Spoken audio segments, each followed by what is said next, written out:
Hello, everybody. This is Anton, and nice to meet you in this video.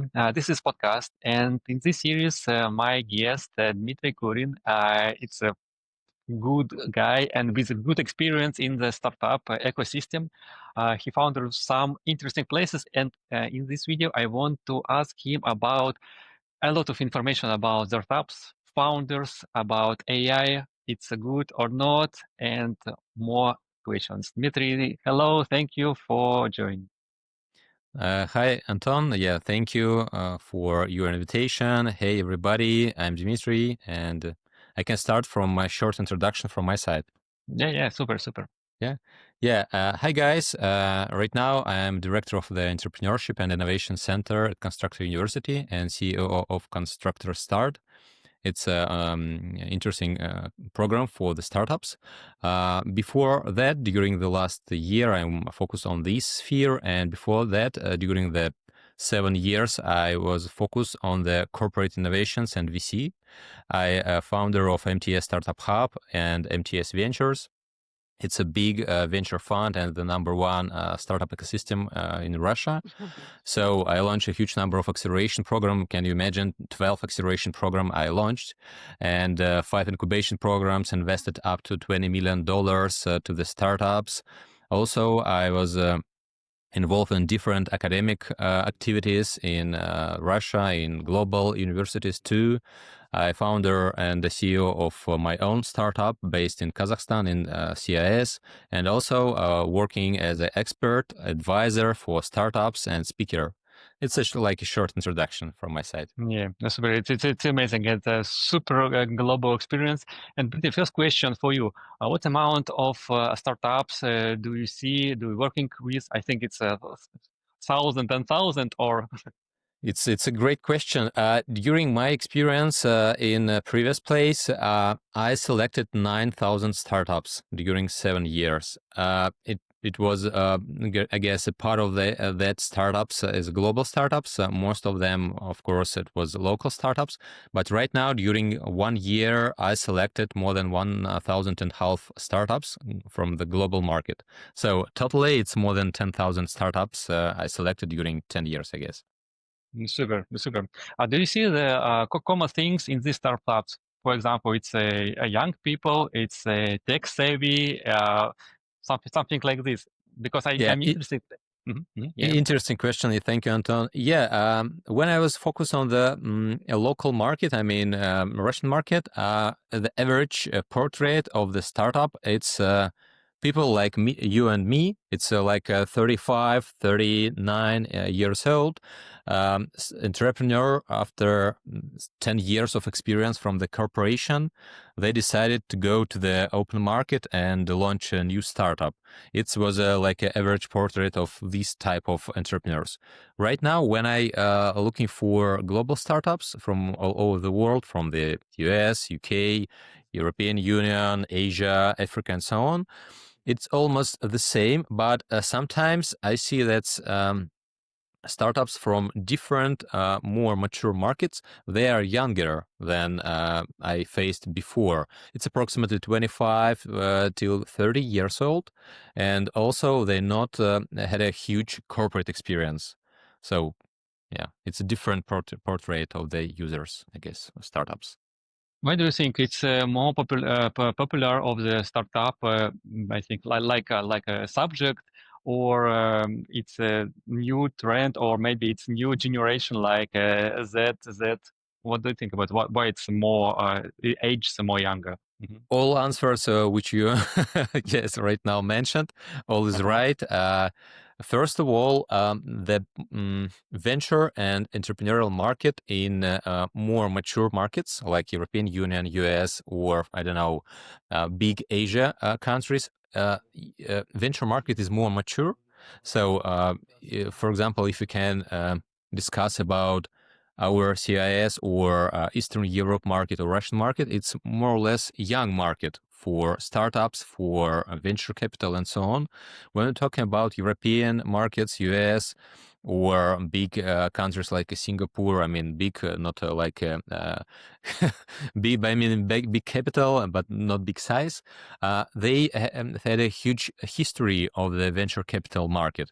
So it's a first answer. It's a storyline and history of the venture market. Second one, during the university education in these countries, they are more focused on the entrepreneurial ways. For example, when I was a student, I understand only two ways. Yeah, first of all, going to corporation. Another way, going to be a scientific world, going to be a scientist. So right now, it's very popular in different countries and in CIS market in the Western Eastern Europe too.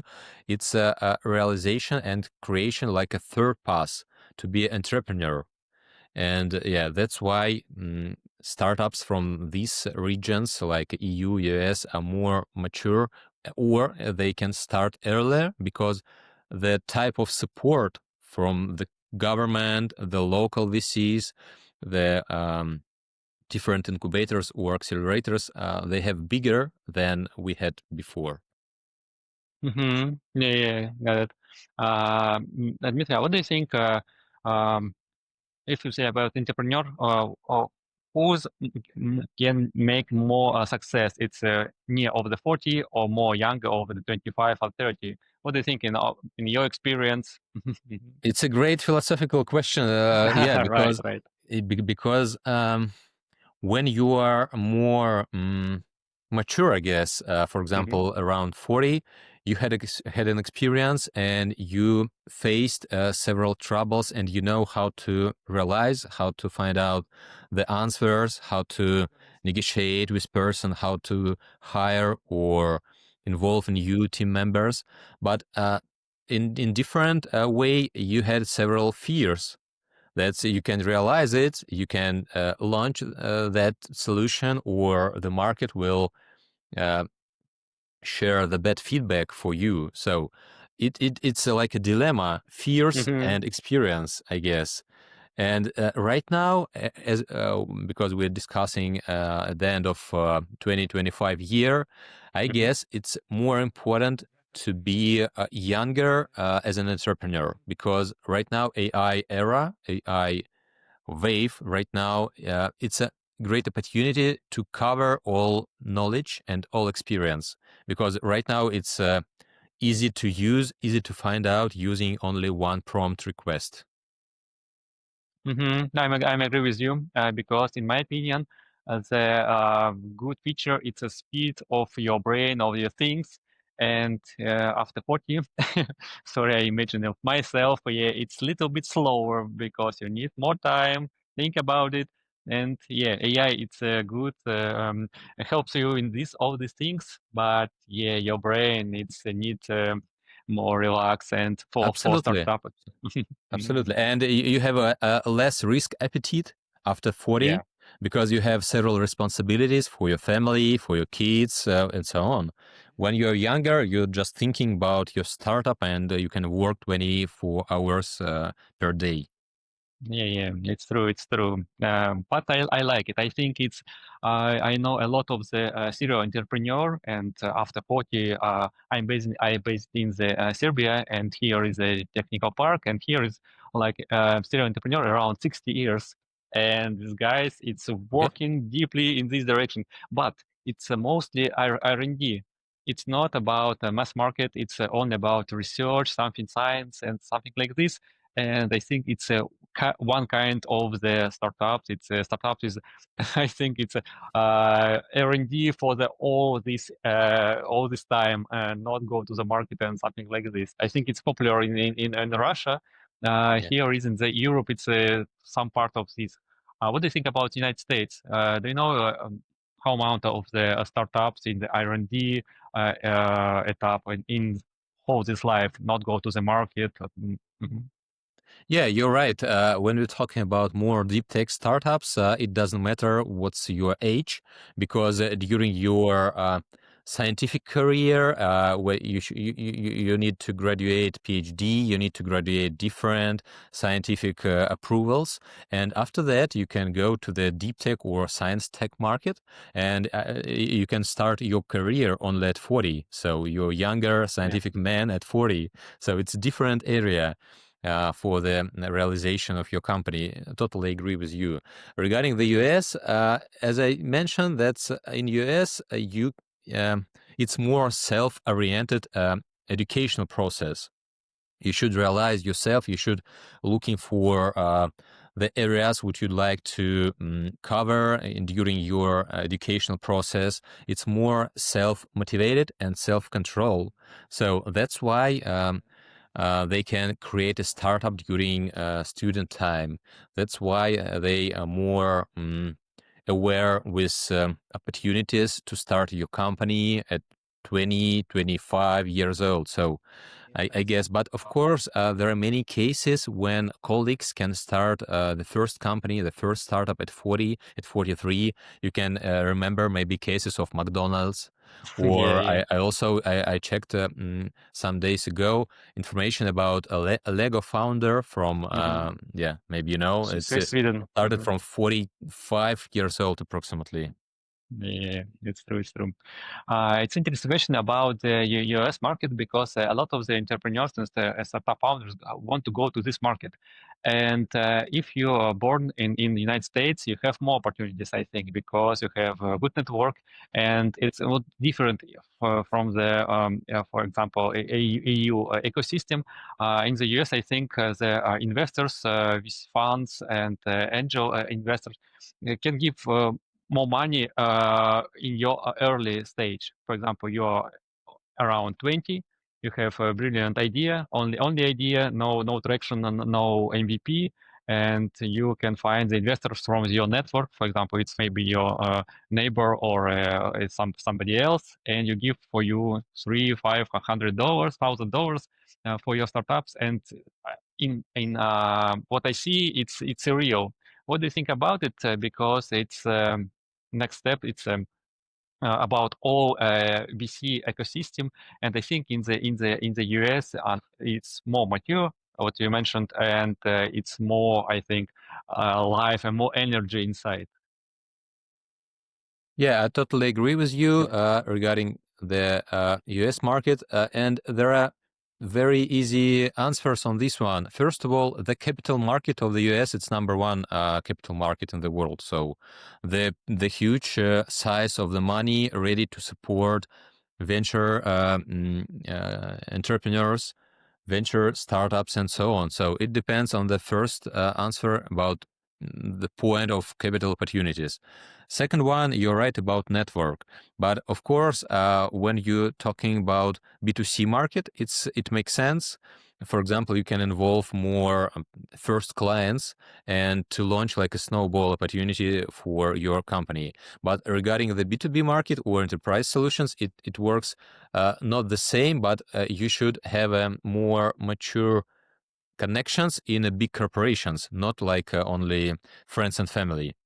Yeah, yeah. And that's why the third point, that's the size of the market is much bigger than European market. You can check the population of the US. As I remember, it's 300 millions. And Mhm. for example, total Europe is less. Okay, you can exclude Russian 140 million, but another part of the Europe is less.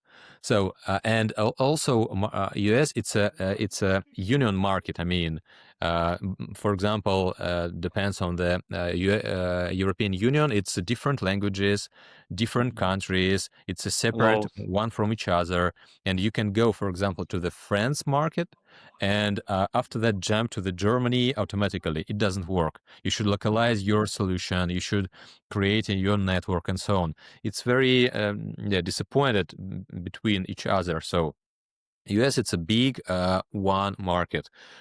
We have the same big markets in the world, but it's not so the people from these markets, for example, India, they're not ready to pay average check like in the US. Or, for example, Malaysia, it's also 200 million populations, or Indonesia, or Nigeria. I was surprised that it's also 200 million population. But Mhm. the opportunity to pay for your solution is less in 10 times, I guess.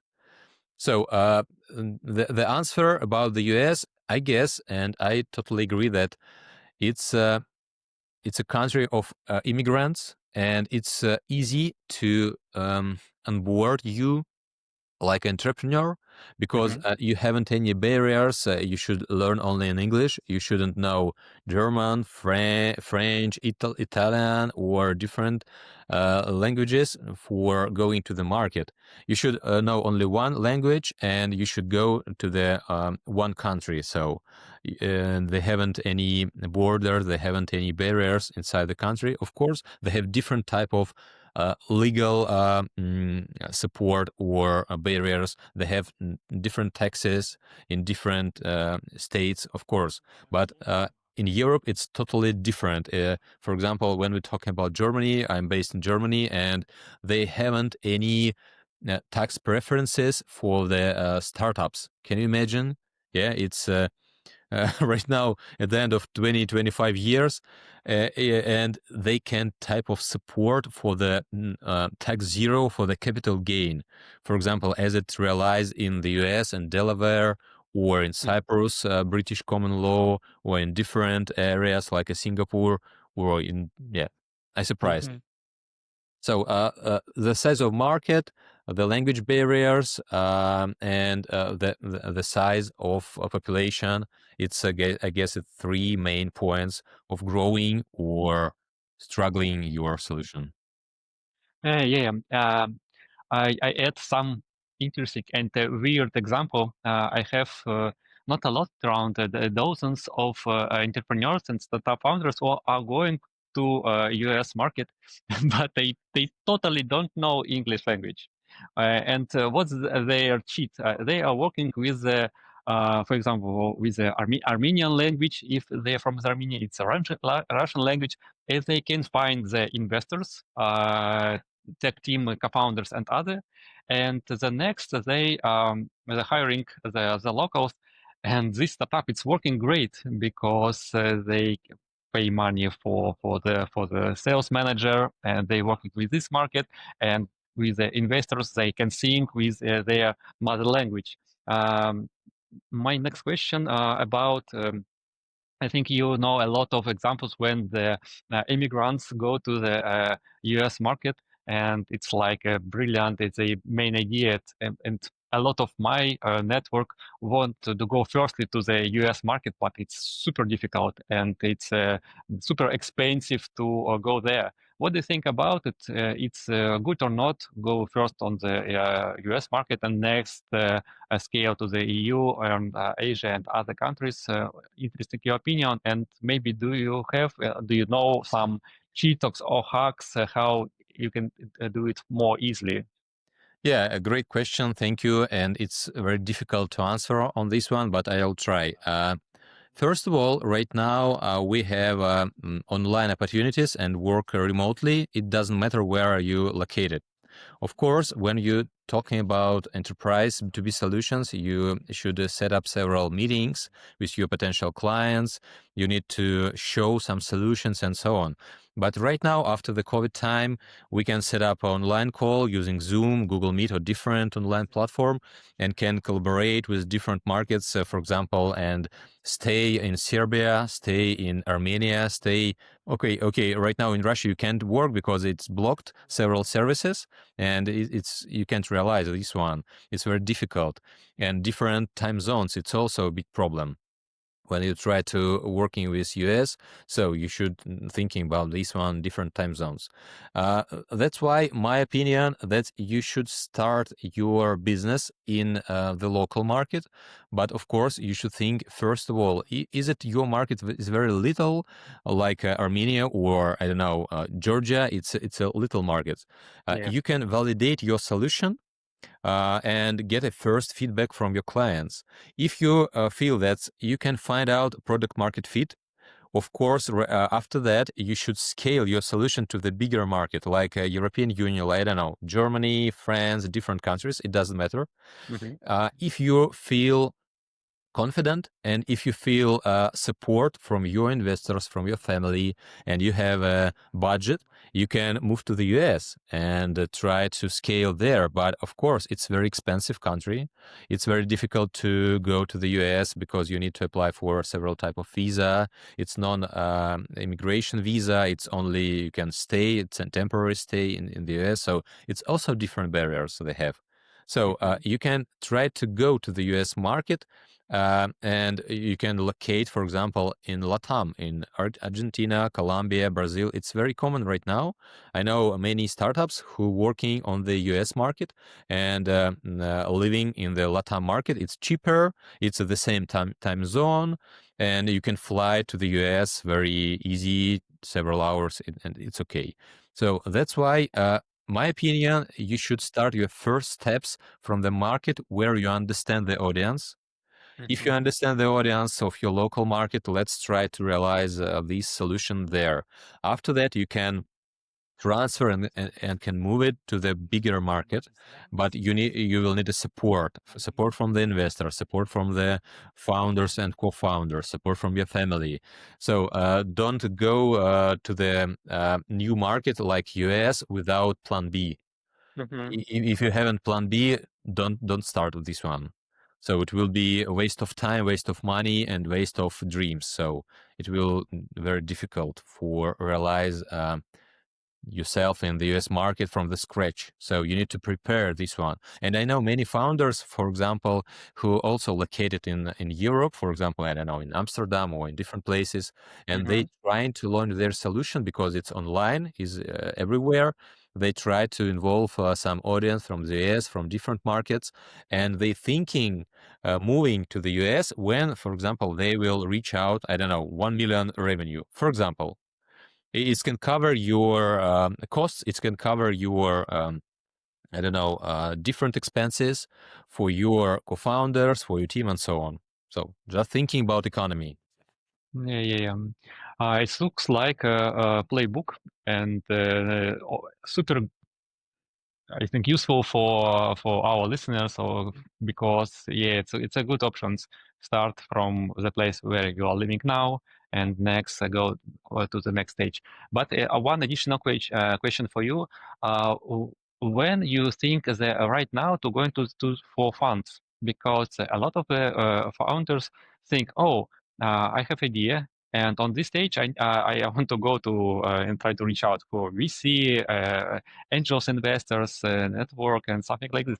When do you think they're right now to go into the investors on after MVP, after first traction, and on maybe something Yeah, else? yeah. The venture market consists of several tools. I mean, for the super early stage on the venture market, they have like acceleration programs, like incubation programs, like business angel communities. We're ready to check your solution from the MVP or proof of concept stage.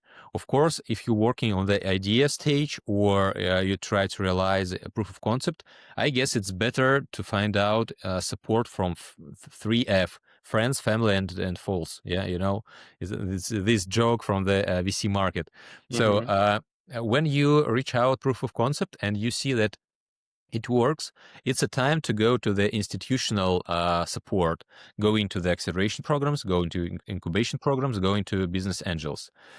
If you feel that it's a very hot topic, you can go to the VC investors right now from the proof of concept stage, because we have in the market early stage VC funds who are ready to support you from, I don't know, 100, 500K Mm-hmm. dollars, I mean, or euros, it doesn't matter, from the super proof of concept stage. We have these type of VC funds, and they also ready to check your solution. And in this stage, they will not check the economy, they will not check your unit economy or forecast business model and so on. They will check your team. So if you have a great team, I mean, experienced, very motivated team, with huge ambitions, they will invest in you because they invest in people. It is the name of this one. They invest into jockey, not on the horse. So of course you can try to reach out many early stage investors, but you need to prepare your message, because of course I've got a huge number of applications, but startups should select what the stage of these investors are looking for, which spheres these investors are looking for, and if you match with the stage, with the sphere, you can reach out this person using LinkedIn, different social medias, and I don't know, events and so on. And you can try to send a pitch deck. You need to prepare a pitch deck because sometimes the early stage companies, they haven't good materials to describe what they're doing. And before future investors will set up a call with you, they should check and understand, is it interesting sphere? Is it big market? Or is it a good team or not? It's the three main questions which you should cover on the early stage pitch deck. Size of your market, experience of your team, and interesting or not interesting solution you try to find out to realize. And of course, there are no secret sauce or silver or one solution for trying to reach out investors from the scratch or from mature stage. From my opinion, it's better to try to go to the market from the proof of concept stage. Of course, if you bootstrapped as a company and you find out first revenue, first clients, and you are on the MVP stage, it's bigger chances to find out your right investor. Mm-hmm.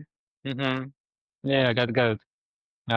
If I correctly understand, it's if you're going to the MVP stage, it's more chance to get the money. Mm-hmm. Absolutely, absolutely. Because right now, after the COVID time, again, it was a 2029 year. It was a peak of VC deals, and it was a very hot topic in the VC market. And after that, it was fall down.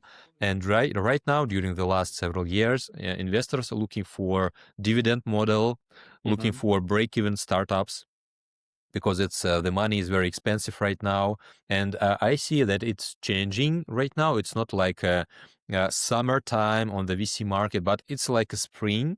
I see some things that it's better than it was before right now. Yeah, super. Dmitry, the next question about your startup university. Can you share more information about it? How we can help startup with network, with education, something like this. Super interesting because I think a lot of startup founders can watch our video, and for them it's maybe interesting information. Yeah, sure. Right now I'm based at Constructor University. It's a Bremen-based university in Germany, and I launched a Constructor Start program here. One moment.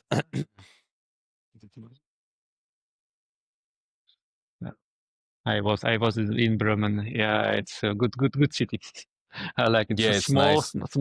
small, and like classical European city. Mm-hmm.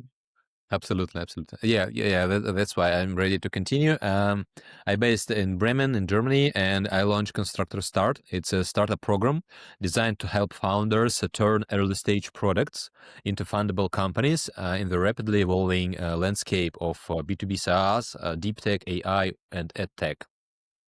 So we're helping early stage founders with our online program. It's fully online, self-paced, with one-to-one mentorship session.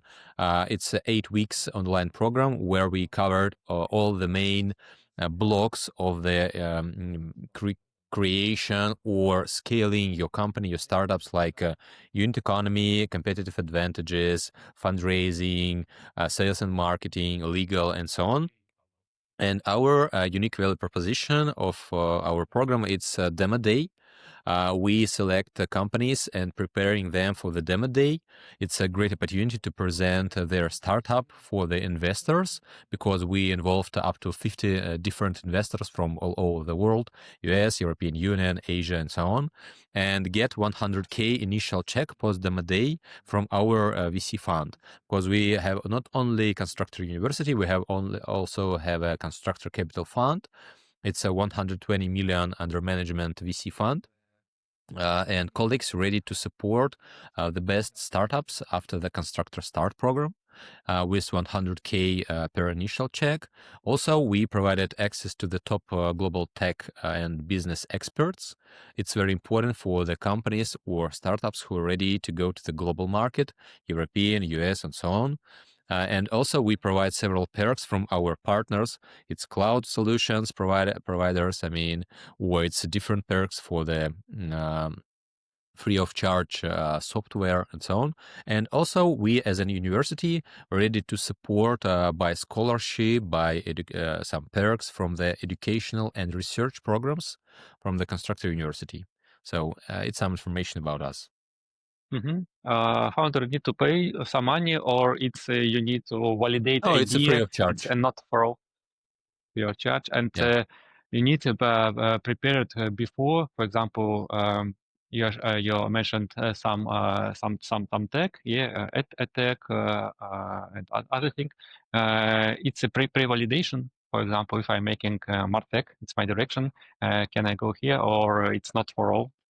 We're looking for companies or startups tech-based. For example, if you talk about something B2C or B2B, it's very important to have something like a platform, like a solution with tech ready and with ideation stage. Maybe right now we selected several companies in quantum computers, for example, or AI vertical platforms who are ready to try to disrupt some spheres like Martech 2 and, for example, different LLMs. Yeah, it's very important to have something on the backend side, I guess. Yeah, I got it. If you say about the AI era, what do you think it's important to have the AI on backend in your product? Right now, I guess all companies use the name AI that they try to implement these type of LLMs or solutions in Yeah. their products. But of course, not all of them in real case use this one. It's like a common word. As you remember, several years ago, it was very hot topic like a blockchain or crypto or something like that. Yeah. Before of this one, big data was also a hot topic. Right now, hot topic is AI. AI is everywhere, and all startups which I selected during our process, I selected 25 startups from the approximately 500 decks. It's a big job was, and almost all of them using AI. For example, we try to realize classical LMS, learning management system, for the universities or for the corporations. Of course, it's AI ready, or of course, it's based on AI solutions using LLMs. What it means in practical case, colleagues, for example, connect ChatGPT or OpenAI API or Mistral or Claude or different LLMs and try to, for example, create some text in their solution, in their platform. Is it AI ready solution? Maybe yes, maybe not, but you know what I mean. So it's very funny how companies, how founders try to find out, opportunity to add the new hot topic in their pitch decks. Yeah. I agree with you. If you said about the future, Dmitry, what do you think about the future? What is a hot topic? It's a near future because we are speaking with investors. It's innovate companies. What do you think about next future? It's more information for founders to think, not to right now. Think about near future. It's interesting question, yeah, because venture investors they are looking for something new, and when you check big number of decks, big number of solutions, you can check something on their super early stage, but it will be in future big product, for example. And many big names started from this case from VC-backed companies. Hmm. I guess all. Tech or Nasdaq companies started from the VC support. And if you're talking about some future things, we see that all solutions need a huge number of um, computer resources Hmm. and data center resources. It's a big challenge. And they Hmm. need not only computer resources or data center resources, they need energy. And the next wave of the big sphere, I guess, it will be how to generate enough energy for the big data centers, for big solutions, how we can Hmm. reach it out. Because we're using wind, we're using sun, we're using water, we're using atom, and so on, so on, so on. And right now, it looks like uh, only oil and gas can support us and can generate enough energy, unfortunately, because it's not very good for our climate.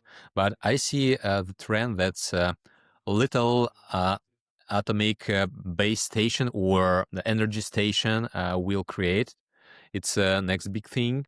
So what all about energy support, all about energy providers. It's a big thing, first of all. Hmm. Second one, when we're talking about computer brains, we also need to realize our tasks faster. How to realize it? Using quantum computers. It's the Yeah. very simple answer. And if you check the last announcement of Nvidia, it's big, the richest company in the world. They also go into the quantum computers right now. So Hmm. I guess it will be a big trend in the next 10 years. Energy, quantum computers, and of course, it depends on the market. When we talk about emerging markets, right now, for example, I checked huge number of decks from Africa.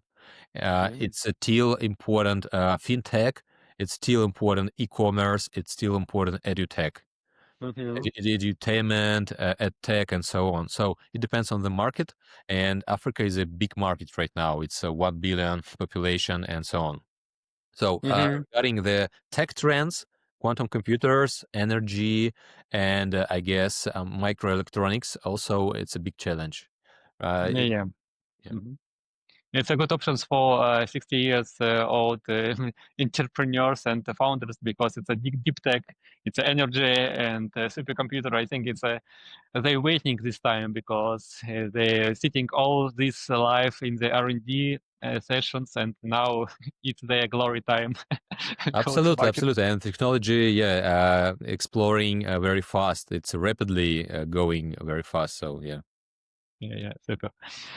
Pretty my last question. So your advice for founders on the early stage, what you can share from your experience, the biggest thing and biggest thing hacks. Mhm. The biggest thing for the early stage founders, just using all information which you have, and you should be in context. You should understand what's going on in macroeconomical layer. You should understand what's going on in microeconomical layer in your region, in region where you'd like to launch your company. So first of all, you should be intelligent person, not only in your technology. You should understand what's going on in global markets, regarding the political situation, regarding the economy situation, regarding the technology situation.